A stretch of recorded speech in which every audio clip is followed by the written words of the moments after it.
क्या मेरी आवाज अभी आ रही है? क्या आप लोग मुझे अभी सुन पा रहे हो?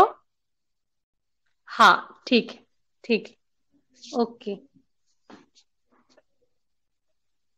ओके, ठीक है। तो मैं स्क्रीन शेयर करती हूँ।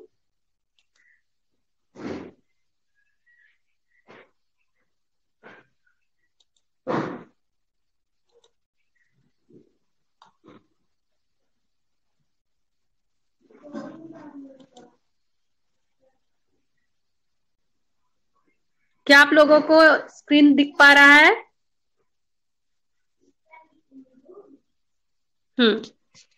ठीक है, ओके, ठीक है। तो हम लोग पढ़ रहे हैं लेसन 7।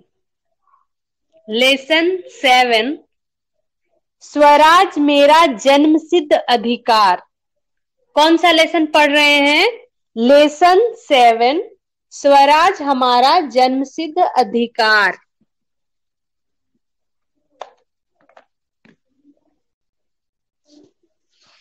तो हम लोगों ने पिछले पेज में क्या देखा कि लोक बाल गंगाधर तिलक वो क्या कह रहे हैं कि सबसे पहले वो अपने आप को कह रहे हैं कि मैं शरीर से बूढ़ा जरूर हूं, लेकिन अपने मन से अपने आप को बूढ़ा नहीं समझता हूं, ना ही अपने विचारों से खुद को बूढ़ा मानता हूं। और उनका विचार क्या है जिसके बारे में वो कह रहे थे कि मेरा जो यह भावना है ना पानी में भीग सकता है, ना हवा में सूख सकता है, ना ही अग्नि में जल सकता है, ना ही इसको कोई कुछ कर सकता है। वह कौन सा भावना है कि वह कहते हैं स्वराज मेरा जन्मसिद्ध अधिकार, यानी कि आजादी मेरा जन्म से अधिकार है और मैं किसी की गुलामी नहीं कर सकता। इसके बारे में वो कह रहे हैं कि स्वराज मेरा जन्मसिद्ध अधिकार है। तो ये हमने देखा। उसके बाद जो अंतिम पैराग्राफ में था, अगर आप टेक्स्ट बुक ओपन करोगे तो आप देखोगे मैं जो बोल रही हूं सबको क्लियर आवाज आ रही है? क्या आप चैट कर सकते हो? हाँ, हाँ, गुड। अगर मेरी आवाज सही आ रही है तो ठीक है। हाँ, अंतिम पैराग्राफ में अंतिम जो पद हमारा गद्यांश है उसमें लिखा हुआ है आपके पास एक आत्मा है। बाल गंगाधर तिलक हम पाठकों को, हम सभी को जो इस कहानी को पढ़ रहे हैं उन्हें कहते हैं कि आपके पास एक आत्मा है और मैं केवल उसे जगाना चाहता हूं। किस बात के लिए जगाना चाहता हूं? जगाना यानी किसी को नींद से उठाना, कि उठो, जागो और जागो। और ये बात को आप अच्छी तरह से जान लो कि स्वराज आपका जन्मसिद्ध अधिकार है। आप गुलाम मत रहो, आप किसी के अधीन मत रहो। आजादी आपका जन्म से अधिकार है और जो आपका जन्मसिद्ध अधिकार है उसे वो कोई नहीं छीन सकता। उसे हर हाल में इंसान को देना पड़ता है। और हम भारतवासी किसके अधीन थे, किसके गुलाम थे? कोई चैट करेगा? कोई बताएगा?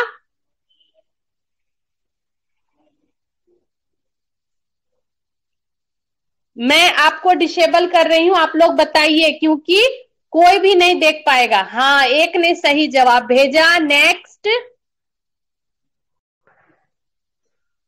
हाँ, ये भी सही जवाब है। लेकिन यहाँ बाल गंगाधर तिलक जिसके बारे में कह रहे हैं, हाँ, योगेंद्र को शायद मेरी आवाज सुनाई नहीं दी। मैंने आपसे पूछा कि हम किसके अधीन थे, आजादी से पहले हम किसके अंडर में थे, हम किसके गुलाम थे? कृपया टाइपिंग अगर आप हिंदी से कर रहे हैं तो सही से करें, ठीक है? हाँ, तो चलिए मैं आपको फिर से बैक कर रही हूं। हम आजादी से पहले गुलाम किसके थे? तो ब्रिटिश शासक के थे, अंग्रेजों के गुलाम थे, और उसी अंग्रेजों से हमें आजादी दिलाने की भावना से बाल गंगाधर तिलक कहते हैं कि हमारा और आपका जन्मसिद्ध अधिकार है आजादी, स्वराज हमारा जन्मसिद्ध अधिकार है, हम खुद अपने राज्य में खुद स्वराज करेंगे, हम खुद अपने हिसाब से चलेंगे। तो ये वो पिछले पेज में कहते हैं। आगे कुछ इस तरह से है,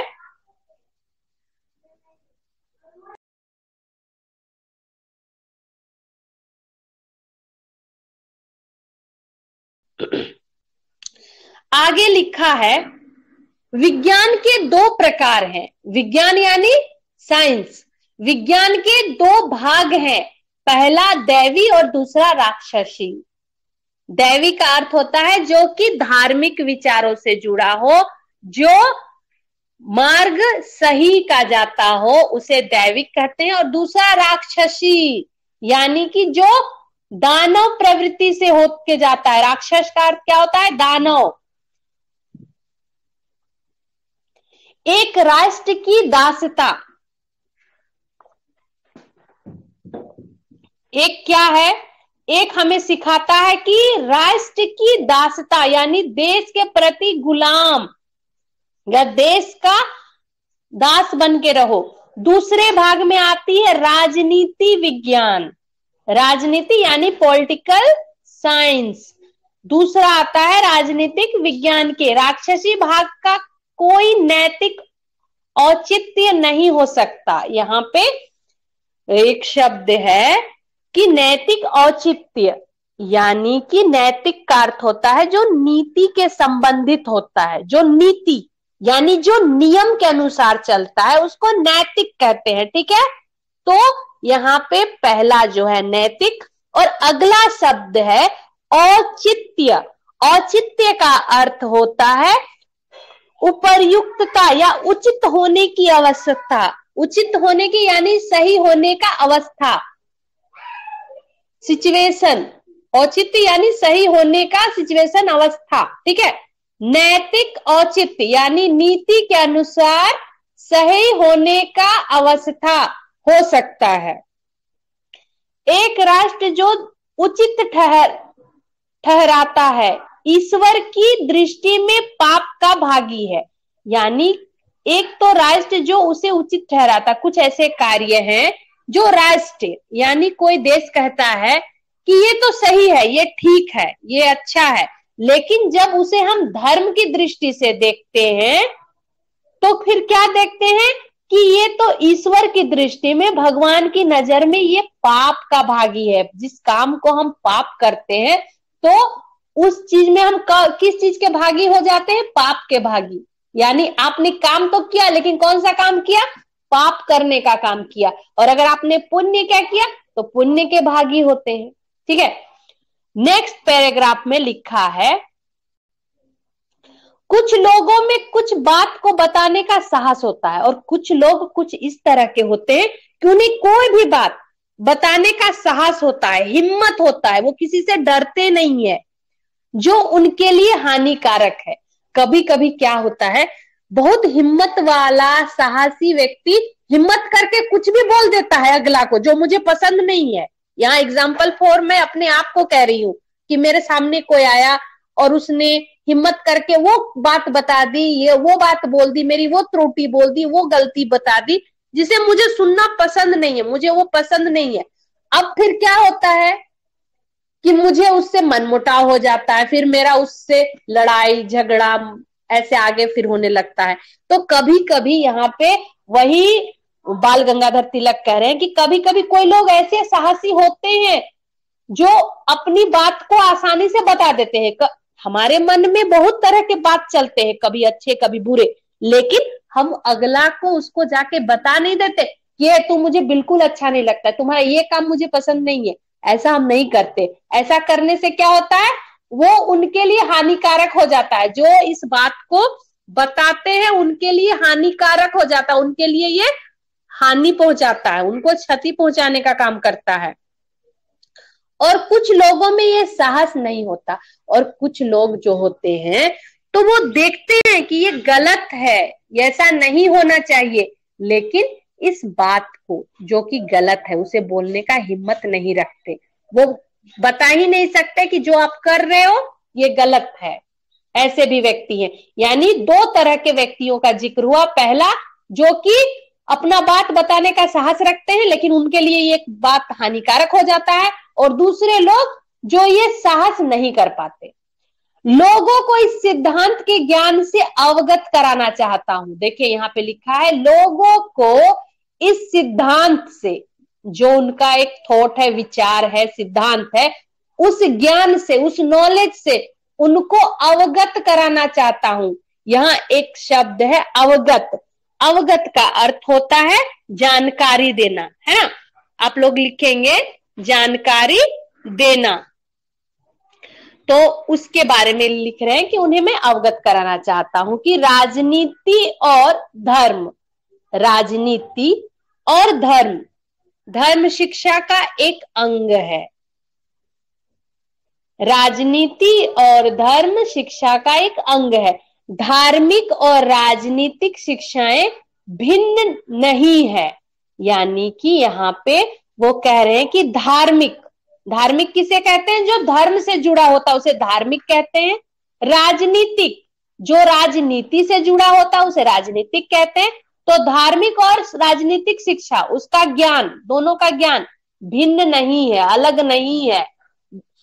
अगर हम सही मायने में राजनीति को करें, धर्म के अनुसार करें, तो वो दोनों एक ही है, उनके अर्थ अलग नहीं है, लेकिन अपने स्वार्थ के लिए नहीं, जनता के स्वार्थ के लिए, जिसमें जनता का फायदा हो, जनता का लाभ हो, तो वो भिन्न नहीं है। भिन्न का अर्थ क्या होता है? अलग, डिफरेंट नहीं है।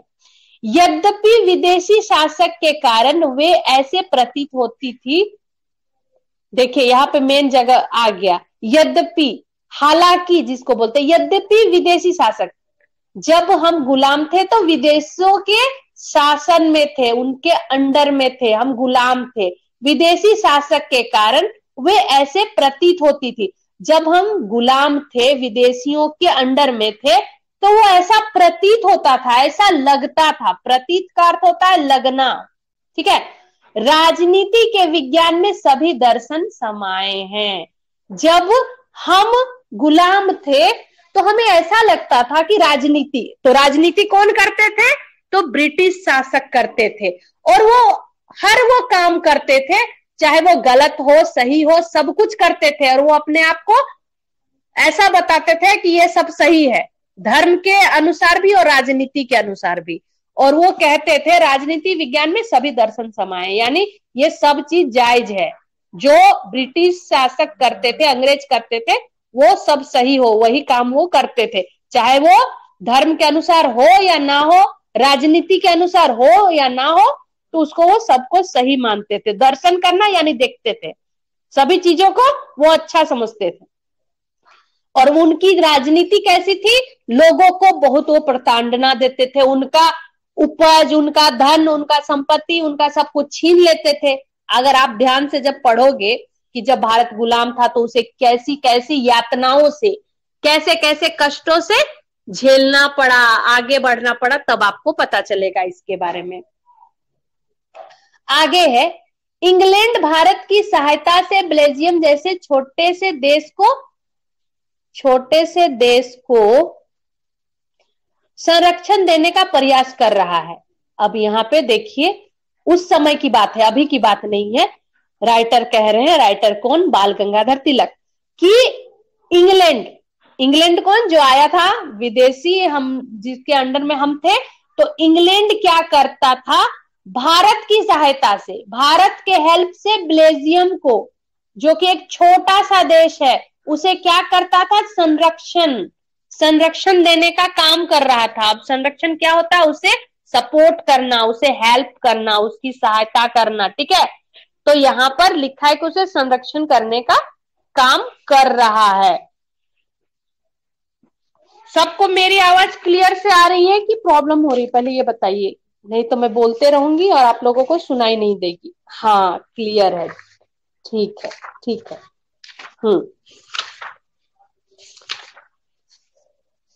ठीक है। हाँ, अच्छी बात है। अगर मेरी आवाज अगर क्लियर आ रही है तो ठीक है। तो आगे पढ़ते हैं कि आगे लिखा है, कभी भी मैं जब रीडिंग करूं और आप लोगों को अचानक से कुछ ऐसा कठिन शब्द आपके सामने आए जिसे मैं उसे इग्नोर करके मुझे लग रहा है कि ये जैसे कि ये नहीं है, ये जरूरी बताना नहीं है, और मैं आगे बढ़ूं, तो आप वो टाइपिंग करके पूछ सकते हैं मुझसे कि मैम आपने जो ये बताया इसका अर्थ क्या है, इसका मीनिंग क्या है। ठीक है, याद रखेंगे, उसको आप पूछ सकते हैं। अगला शब्द है, अगला जो हमारा वाक्य है वो है, इंग्लैंड क्या कर रहा था, भारत की सहायता से बेल्जियम को संरक्षण कर रहा था, उसे सपोर्ट कर रहा था। फिर वह कैसे कह सकता है कि हमें स्वशासन नहीं मिलना चाहिए जब हम दूसरे को संरक्षण दे सकते हैं। यहाँ पे बाल गंगाधर तिलक कह रहे हैं कि हम बेल्जियम जैसे छोटे देश को संरक्षण देने का काम कर रहे हैं। कौन कर रहा है? तो भारत कर रहा था। और ये काम कौन करवा रहा था? तो इंग्लैंड करवा रहा था। तो फिर इंग्लैंड कैसे ये कह सकता है कि हम स्वशासन यानी कि खुद आत्मनिर्भर, यानी कि खुद हम अपने देश पे अपना शासन कैसे नहीं कर सकते? इंग्लैंड इस बात को क्यों नहीं एक्सेप्ट करता है? वो कहते हैं जो हम में दोष देखते हैं वे लोभी प्रकृति के लोग हैं। फिर राइटर आगे कह रहे हैं, तिलक महोदय, कि जो हम में दोष देखते हैं, जो हम में कमियों को देखते हैं, हमारे देश में हमारी गलतियों को देख रहे हैं, वो क्या करते हैं? उनका स्वभाव कैसा है? तो लोभी।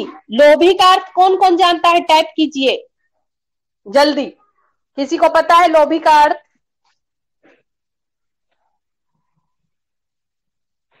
चिराग को नहीं पता है लोभी का अर्थ?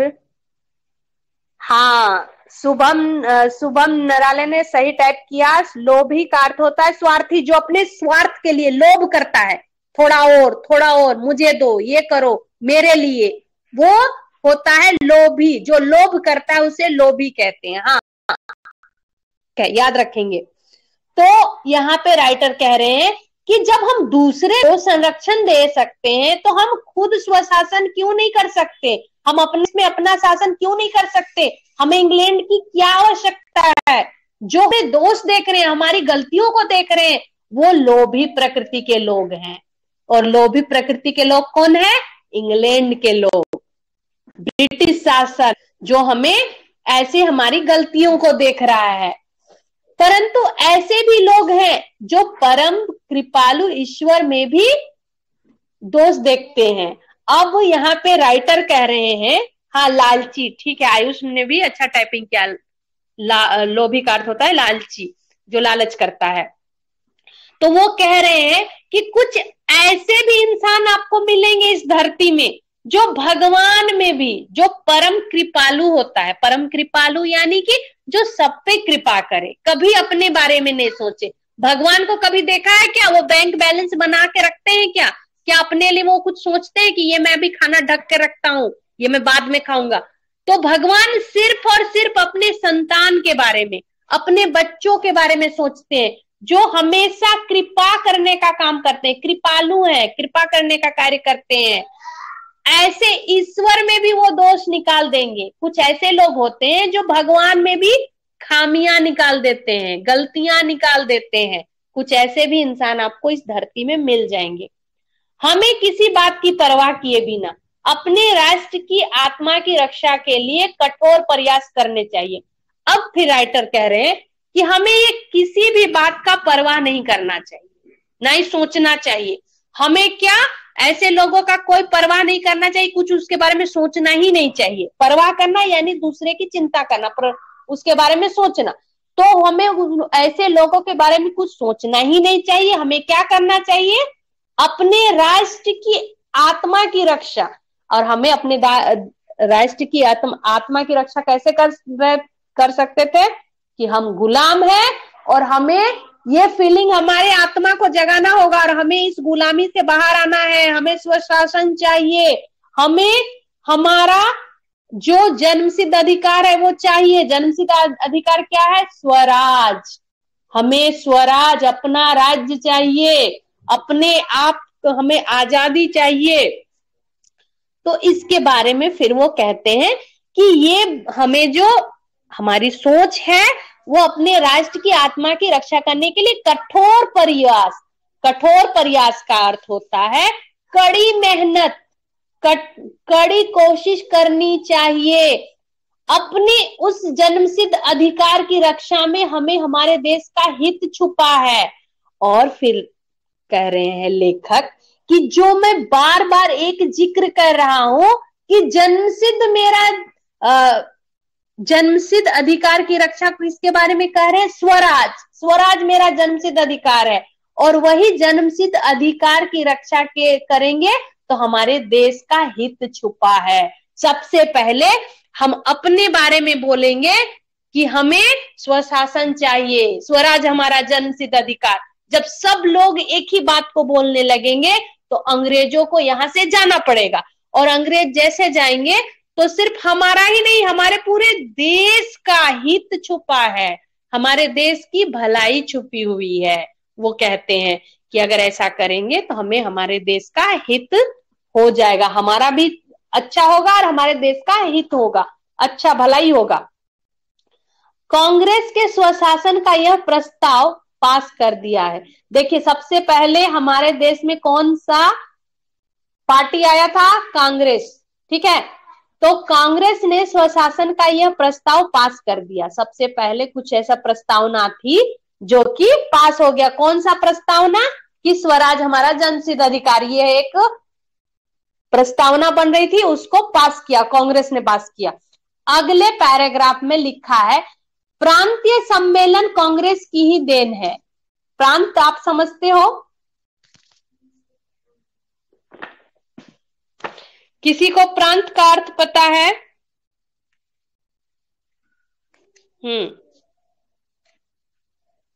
देखिए, प्रांत का अर्थ होता है अलग अलग भाग, अलग अलग क्षेत्र। ठीक है, अलग अलग प्रांत से, अलग अलग नहीं बोलते, अलग अलग जगह से आए हैं।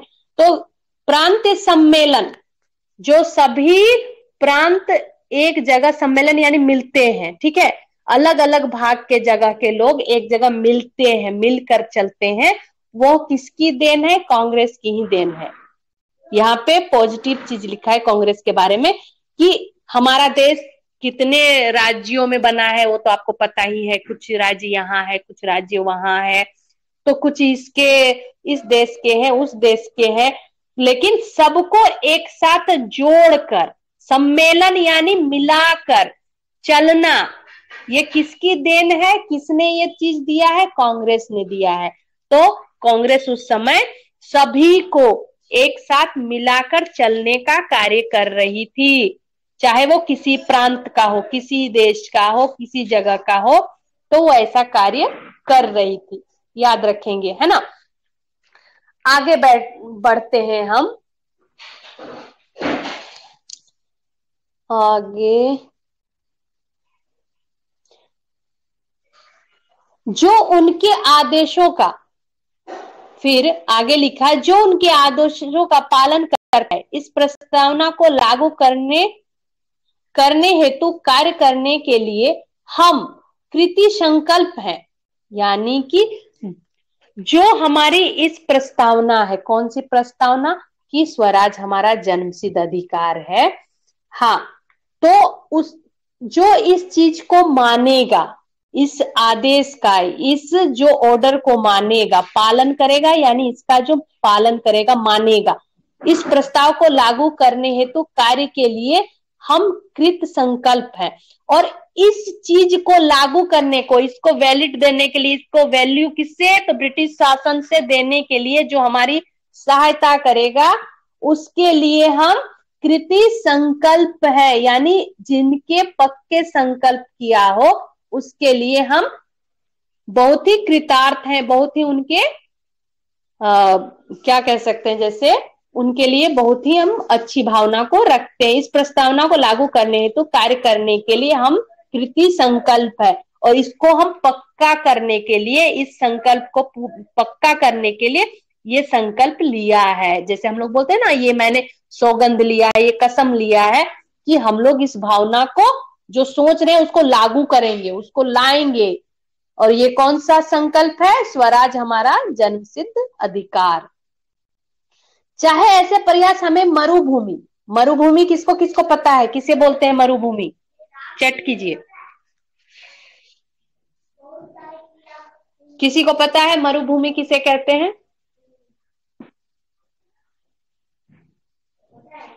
किसी को नहीं पता है मरुभूमि का अर्थ?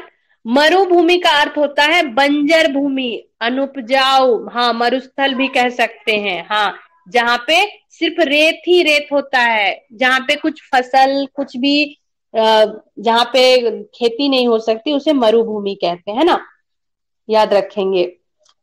चाहे ऐसे प्रयास हमें मरुभूमि में ही ले जाए, चाहे अगर जो हम सोच रहे हैं वो हमें मरुभूमि में ले जाए, चाहे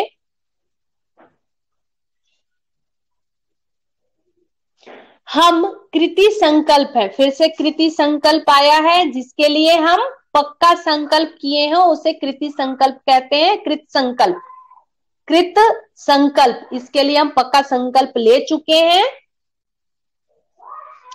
चाहे ऐसे प्रयास हमें मरुभूमि में ले जाए, फिर से एक बार रिपीट हो रहा है, हमें अज्ञातवास, अज्ञातवास मतलब किसको किसको पता है, कोई बता सकता है? नहीं पता है, चलिए ठीक है, मैं आप लोगों को बताती हूँ।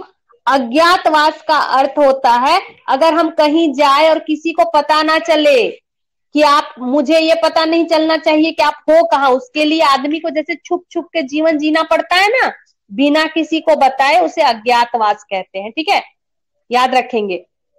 हाँ, तो वो कह रहे हैं कि इसके लिए चाहे हमें अज्ञातवास में रहना पड़े, यानी कि जो वो विचार लाए हैं स्वराज हमारा जन्मसिद्ध, इसको लागू करने के लिए हमें जो कुछ करना पड़े, मरुभूमि में जाना पड़े, अज्ञातवास में जाना पड़े, सब कुछ हम लोग को मंजूर है। चाहे हमें कितनी भी कष्ट उठाने पड़े, या अंत में चाहे जान गंवानी पड़े, और जो हम इस भावना को सोच रहे हैं स्वराज हमारा जन्मसिद्ध अधिकार, इसके लिए कुछ भी करना पड़े, अंत में क्यों ना हमें अपनी जान गंवानी पड़े, गंवाना यानी कि त्यागना, उसका बलिदान देना, चाहे अपना जान ही क्यों ना देना पड़े। श्री रामचंद्र ने ऐसे किया था, उस प्रस्तावना को केवल तालियां बजाकर पास ना कराएं। एक मिनट, यहाँ पे लिखा है कि उस प्रस्तावना को श्री रामचंद्र ने ऐसा किया, श्री रामचंद्र ने जो भी कार्य किया था, उस प्रस्तावना को, उस चीज को, प्रस्ताव को पारित करने के लिए केवल तालियां बजाकर पास ना कराए। जहां पे वो भाषण दे रहे हैं, वो कह रहे हैं कि जो मैं बोल रहा हूं उसको सिर्फ ताली बजाकर आप सिर्फ हौसला अफजाई ना कीजिए, जो मैं बोल रहा हूं, बल्कि इस प्रतिज्ञा को, आपको पता है कि ये जो चीज भी बोल रहे हैं वो एक स्टेज में बोल रहे हैं। इससे पहले मैंने पिछले पेज में ही आपको बताया था कि वो एक भाषण दे रहे थे, जहां पे पुलिस अधीक्षक लोग बहुत कोई बैठे हैं, तो वहां पे ये जो बोल रहे थे उस समय सभी लोग तालियां बजाने लगे। तो जब वो तालियां बजाने लगे तो उन्होंने कहा सिर्फ तालियां बजाकर ये प्रस्तावना को पास मत कराए, बल्कि इस प्रतिज्ञा के साथ यानी ये प्रण कीजिए, ये कसम खाइए, प्रतिज्ञा के साथ कराइए कि आप इसके लिए काम करेंगे। और जो मैं बोल रहा हूं, वो अपने भारतवासियों को कह रहे हैं कि जो मैं बोल रहा हूं उसको आप अप्लाई करेंगे, उसको आप करेंगे, उस कार्य को करेंगे। हम सभी संभव संवैधानिक, आपको पता है कि संवैधानिक किसे कहते हैं? जो संविधान द्वारा लागू होता है उसे संवैधान कहते हैं। ठीक है, संवैधानिक और विधि संपन्न, जो संविधान द्वारा लागू हो, विधि संपन्न हो, उन तरीकों से स्वशासन की प्राप्ति के लिए कार्य करेंगे। और हम स्वराज प्राप्ति के लिए क्या क्या करेंगे? जो संविधान से जुड़ा हुआ है, जो विधि संपन्न है, जो विधि से बना हुआ है, ठीक है, उसके बारे में भी कह रहे हैं कि जो संविधान के अनुसार हो, जो हमारे विधि संपन्न हो, उन तरीकों से, उन्हीं तरीकों से, हम लड़ झगड़ के नहीं, हम मार पीट के नहीं, हम संविधान के द्वारा, हम विधि संपत्ति के द्वारा क्या करेंगे, स्वशासन की प्राप्ति करेंगे, अपने शासन को प्राप्त करेंगे, लेंगे। ठीक है, ऐसा वो यहाँ पे बोलते हैं भाषण के लिए, प्राप्ति के लिए कार्य करेंगे। फिर है आगे, जॉर्ज ने खुलकर स्वीकार किया। यहाँ पर एक ब्रिटिश शासक था जिसका नाम था जॉर्ज।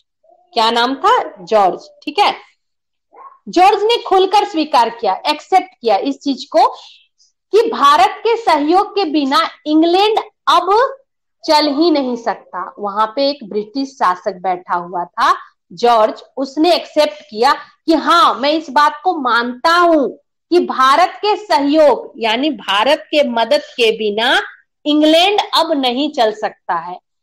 5000 वर्ष पुराने एक राष्ट्र के बारे में सारी धारणाएं बदलनी होगी। वो कह रहे हैं जो 5000 वर्ष पूर्व, जो 5000 वर्ष पहले पुराने एक राष्ट्र जो था, उसके बारे में जो हमारी धारणा है यानी हमारी जो विचार है, उसको क्या करना होगा? बदलना होगा। ये किसने कहा? जॉर्ज ने कहा। फ्रांसीसी रणभूमि में, फ्रांस की रणभूमि में भारतीय सैनिकों ने ब्रिटिश सैनिकों की जान बचाकर, जब फ्रांस से ब्रिटिश का युद्ध हो रहा था तो रणभूमि में यानी युद्ध भूमि में जो भारत के सैनिक थे, उन्होंने क्या किया? ब्रिटिश सैनिकों की जान बचाई थी। किससे? फ्रांसीसी सैनिकों से उनकी जान बचाई थी। उसके बाद आगे लिखा है, अपनी बहादुरी का परिचय दिया और उनका जान बचाकर वो कितने काबिल है, कितने बहादुर है, उन्होंने ये बता दिया कि वो कितने काबिल है, कितने बहादुर है। चाहिए कि बस 30 करोड़ भारतीय साम्राज्य के, एक मिनट फिर से यहाँ आती हूँ,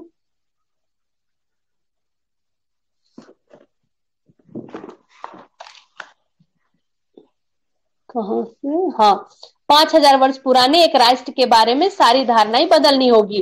फ्रांसीसी रणभूमि में भारतीय सैनिकों ने ब्रिटिश सैनिकों की जान बचाकर बहादुरी का परिचय दिया। हमें उन्हें बता देना चाहिए कि बस 30 करोड़ भारतीय साम्राज्य यानी जो भारत की आबादी थी उस समय वो 30 करोड़ थी, भारतीय साम्राज्य के लिए अपनी जान भी देने को तैयार है। लास्ट में, अंतिम में वो क्या कहते हैं कि हमें ये बतलाना होगा, ये दिखाना होगा कि जो भारत की जनता है उसे अपनी आजादी के लिए, स्वशासन के लिए वो अपना जान भी देने के लिए, अपने प्राण को देने के लिए वो तैयार है, चाहे कुछ भी हो जाए। और किसके लिए? तो स्वराज हमारा जन्मसिद्ध अधिकार। याद रखेंगे बाल गंगाधर तिलक का क्या नारा था? स्वराज हमारा जन्मसिद्ध अधिकार। इसके लिए वो कह रहे हैं कि भले जान भी देने पड़े तो देंगे, लेकिन ये जो हमारा अधिकार है, ये जो हमारी भावना है, इसको हम हासिल करेंगे, इसको प्राप्त करेंगे। तो ये हमारा आज का ये चैप्टर खत्म हो रहा है। तो ये चैप्टर किस किस को समझ में आया, प्लीज अपना नाम चैट कीजिए। होमवर्क दे रही हूं, अभी है टाइम, आप पहले चैट कीजिए ना। ईश्वरी को समझ में आया। नेक्स्ट कौन है? पार्थ सातपुते न्यू, शुभम, जय, पार्थ सातपुते ओल्ड, प्रथमेश, आयुष, चिराग, अदिति। अरे ये कौन है जो प्लस का सिर्फ सिंबल दिया है? प्लस का निशान जिसने भेजा वो अपना नाम भेजिए। यश है। ओके, ठीक है। तो आज का आपका होमवर्क ये रहा, देख रहे हो स्क्रीन पे? हाँ, सूचना के अनुसार कृतियां कीजिए, विधानों को पढ़कर गलत विधानों को सही करके लिखिए। देखिए आपको क्वेश्चन कैसे लिखना है, सुनिए ध्यान से पहले सुनिए। पहले ये जो क्वेश्चन है वो पूरा लिखेंगे। तिलक जी ने कहा कि वे यद्यपि शरीर से जवान है किंतु उत्साह में बूढ़े हैं, तो ये क्या है, सही है या गलत है? विधानों को पढ़कर गलत विधान को सही कीजिए। तो ये गलत है अगर, तो ये भी लिखिए और उसके नीचे लिखिए जो सही है। पहले आपको लिखना पड़ेगा सही, और सही सेंटेंस क्या है? तिलक जी ने कहा कि वे यद्यपि शरीर से बूढ़े हैं किंतु उत्साह में जवान है, वैसा बोल रहे थे ना, तो आपको वो लिखना पड़ेगा। पहले ऊपर वाला लिखिए, फिर लिखिए सही, जो सही सेंटेंस है उसको लिखिए, यानी दोनों आपको लिखना पड़ेगा। क्लियर है जो मैंने समझाया सबको?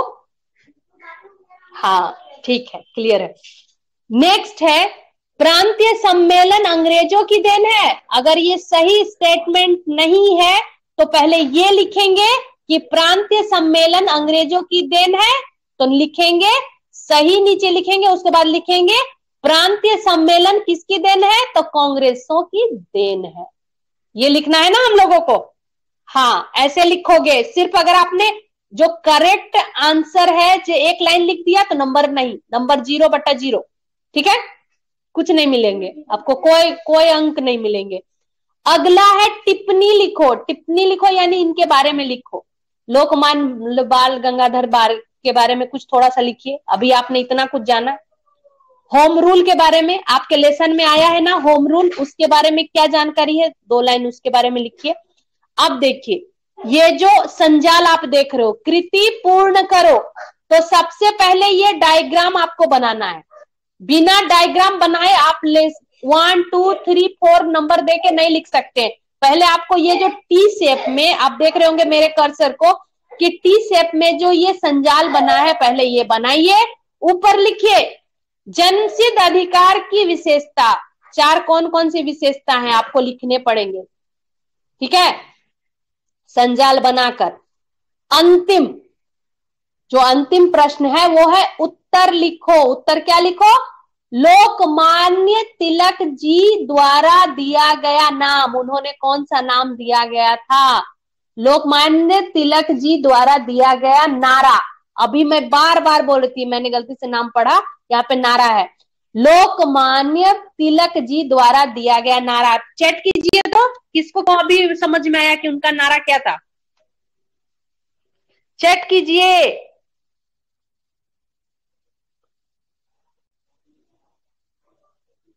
कृपया चेक करें।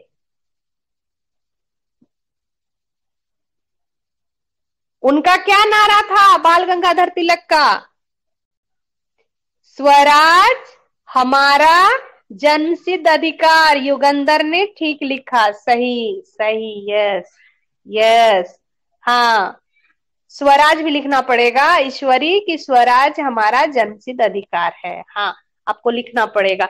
देखिए, जैसे युगंधर ने अभी हिंदी टाइपिंग करके किया, तो आप लोग भी करोगे ना, तो आप लोगों के लिए अच्छा होगा, क्योंकि देखिए जब आप टाइपिंग करोगे ना और मुझे भेजोगे तो मुझे पता चल जाएगा कि आप सही लिख रहे हो कि नहीं। तो इसलिए कोशिश करो कि आप लोग अपना कीबोर्ड हिंदी में ट्रांसफर करके हिंदी से टाइपिंग करोगे, क्योंकि देखिए आप जैसे अभी लिखा, आप लोगों ने इंग्लिश से टाइप किया, तो आपको एग्जाम में ऐसे नहीं लिखना पड़ेगा ना, आपको तो लिखना पड़ेगा हिंदी से ही। इसलिए कीबोर्ड को उसको ट्रांसलेट कीजिए हिंदी में।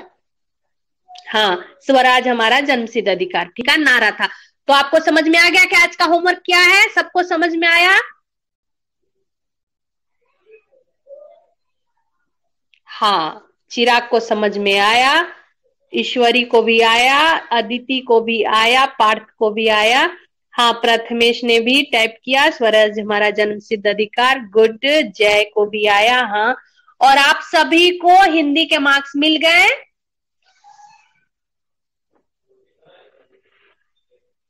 मिल गया? हाँ, ठीक है ठीक है।